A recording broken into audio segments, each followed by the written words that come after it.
Mr. Vierra is an educator and curriculum designer with 23 years of teaching experience across teaching for America and international schools in Seoul, Sinai, Hawaii, and India. He holds a BA for Occidental College and MA for Loyola Marymount University and MA for Harvard University, and specializes in philosophy, ethics, and project-based learning that connects deep thinking to real-world impact. And today is Mr. Piera's birthday, so can we sing a birthday song?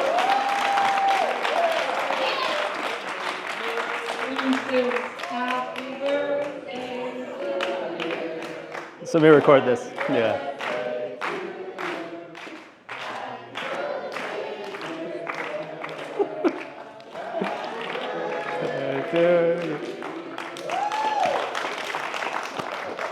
Do I tell him the truth or no? This is. I'm sorry. I need my clicker. All right. Good afternoon, everyone. So when I was asked to speak at this event, I kind of had to do some math and think about when was the first time I started teaching Gen Z. And this wasn't the first time, but around that time, I was teaching a summer school class in Honolulu, Hawaii. And I had this student, and he insisted everyone called him the Big Palichi. Didn't have an ego or anything. So I remember the Big Palichi. Everyone remembers the Big Palichi. But I remember one day during the summer school, he walks in the door and just throws up his arms in triumph. He's like, "Mr. Vierra, I know exactly what I want to do with my life." And I was like, "God, that's great, Big Palichi. What is it?" He's like, "I want to be the Wolf of Wall Street." I was like, "No." All right? He had just seen the movie. He's like, "That's what I want." Now, if you haven't seen this movie, don't watch it with your sister and family like I did. But there's a lot. This movie, there's a lot of drugs and sex, greed, and it's all about power. And I did not want this for the Big Palichi. But as a teacher, I just said, "No, you can't do this." But I didn't have an answer for him. Then I started doing some research on Gen Z, kind of looking at how Gen Z is defined. And the number one value that comes up for Gen Z is authenticity.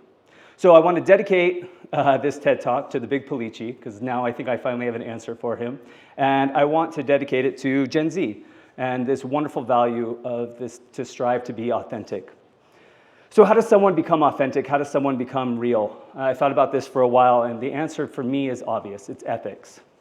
Do you know that the Greek word for ethics translates roughly into two horns, all right? So if a bull is charging at you, right, you can dodge one horn, but you're not going to miss the other one, right? But either way, you have to make a choice. But either way, there's going to be a consequence for that choice. If bulls and farm animals isn't your thing, think about the Matrix, right? Morpheus presents Neo two options. You can choose the red pill, face the truth, or the blue pill and live in a false reality. Both choices have consequences, and Neo chooses the red pill. So either way, when we think about ethics, it's really important to note that there's going to be consequences for any decision that we make. I want to go back to the ancient philosophers, because this conversation about ethics is for any generation, but I think it's particularly important for Gen Z. One thing to absolutely be certain of, any choice in your life that matters is going to be a dilemma, right? Choices between vanilla ice cream and chocolate ice cream, that's trivial. Real choices involve dilemmas. So another thing about ethics, what it's done for me, and I feel like a lot of students, is ethics also provides a way and a why for our actions. You come into a certain situation, a certain context, you don't know how to respond, you don't know how to behave. Ethics gives you a way, gives you a path, and it gives you a why to take action at any point in a given situation and for the rest of your life. And ethics, according to the ancient philosophers, was a way to create social harmony. I mean, think about it. If everybody studies ethics, what type of a society would we have? What would justice look like? But when we're thinking about ethics, we're thinking about what is right or wrong, what is good or bad. And I think we need to define these terms before we talk about what does an ethical life look like. But I just want to reiterate this point, okay, that this exploration of ethics involves tension, right? And when you feel like you're in a situation where you're feeling tension, just remember that that's not a flaw. That's a special feature of the human experience, right? When you feel, we all remember when we had a choice to do something right or wrong when we were little, whether it's stealing cookies from the cookie jar, we felt that tension. That tension is a good thing. It makes us uniquely human. So we got to come back to the big Polici here and talk about pleasure versus happiness. Because if you've seen The Wolf of Wall Street, that movie is all about pleasure, right? And that guy goes, skyrockets, and then crashes. So when we're thinking about pleasure versus happiness, the reason why we need to explore this is because any ultimate good leads to happiness, right? That's the end goal, right? It's written in the Declaration of Independence. We strive for happiness. So what's the difference between pleasure and happiness? Well, pleasure, we know, gives us immediate gratification, fulfills a momentary desire. It's measured in the short term. Think of like a haircut or cocaine. We'll come back to that, I promise. Happiness, though, is deep, it's lasting, fulfills a higher purpose, measured across a lifespan, right? It requires reflection and reason. So I want us to think about what makes humans good, right? How can we lead a life that leads to happiness and not just pleasure? When we want to think if something's good or bad, right or wrong, ask yourself this question. Does the thing fulfill the purpose for which it was made? Let's think about a haircut. What is the purpose of a haircut? It's to make you look good, right? You leave the barber and you're like, dang, I look good. Haircuts depress me, as you can probably tell. I hate haircuts because, especially if I get a good one, because as soon as I get that haircut, I know it's going to go away, right? It's short term. It's fleeting. What about cocaine? Is cocaine good? Testing some of you. The answer is cocaine is really, really good at what it does, right? I grew up in the 80s, just say no, drugs are bad. That was the wrong message. You need to say no to drugs because drugs are really good at what they do, right? But let's take a look at cocaine, which is a classic example, going back to the big Polici. Take a drug, 30, 45 minutes, you feel pleasure, and then what happens? Well, your body stops producing dopamine and you crash. So we know whether it's a drug or fast food, these things give us pleasure, but it's not long-term happiness. What about a nail, like an actual nail?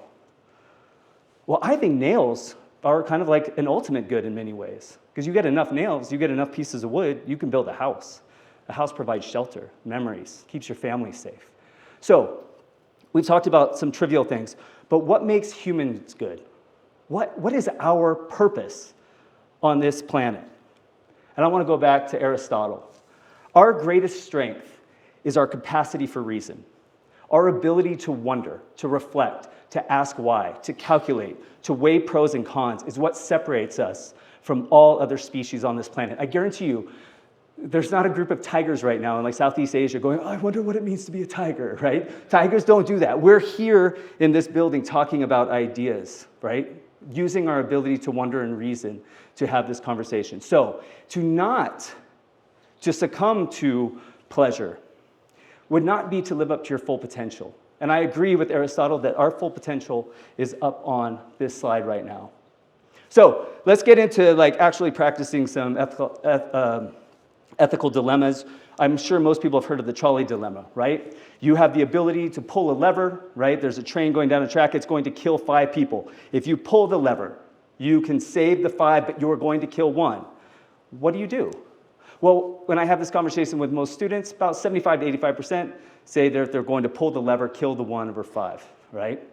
It's still a terrible choice to make, but what I tell the students is I don't care about the choice you made. I just want to know why you made it, right? So another situation with the trolley dilemma. Now imagine you're standing on a bridge and there's a very large individual on that bridge. And if you push that individual over and they fall in the tracks, you can save the 5, but that individual that you push over is most surely going to die. Now it changes. Students say no, they wouldn't do that because they don't want to use that human being as a means to an end. Once again, the trolley dilemma doesn't give us an answer, but it forces us to think about why. Why are we making the choices that we make? So I think there's some answers to this.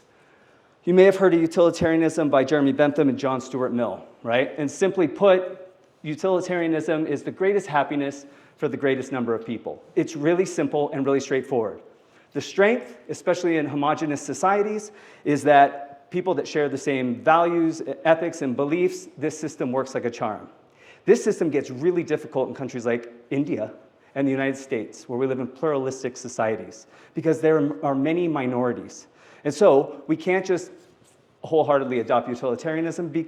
It would depend on the context of where we live, but it gives us a way to think about a dilemma that we might have, a way and a why in a given situation. That's where we get to Kant, my man. Kant actually argues that morality is pretty much the only evidence we have for the existence of God. Because if we think of the highest morality, that person, that thing, that entity must be divine in some respect. And he wants us to think about ethics in two ways: your duty, your responsibility, and to think about it in terms of a universal law. So let's start very briefly with duty. You come into a situation, you see a homeless person. What is your duty? What is your responsibility in that situation? You can think about it as a member of your family, a member of your school, a citizen of a particular country. But when you ask yourself, what is my duty in this situation? And you have clearly defined that, you are going to know how to act, right? But that means we have to do in the work to know what is my duty, what is my responsibility, right? My teachings in my church tell me to give my clothes, all the money I have on me, all the food I have on me in that given situation, right? Your other duty might require you to do something else. A simpler test, and my favorite test, is Kant's universal law. And that's where you would want to ask yourself in a given situation, would you want other people to do the same thing? So let's take cheating in school. Nobody here has ever cheated in school, right? Just me. Now, let's say your teacher is giving you a really unfair assessment. It's not fair, and she says, you're all going to fail, right? But you find a way to get the answers to that test. Is it okay to cheat?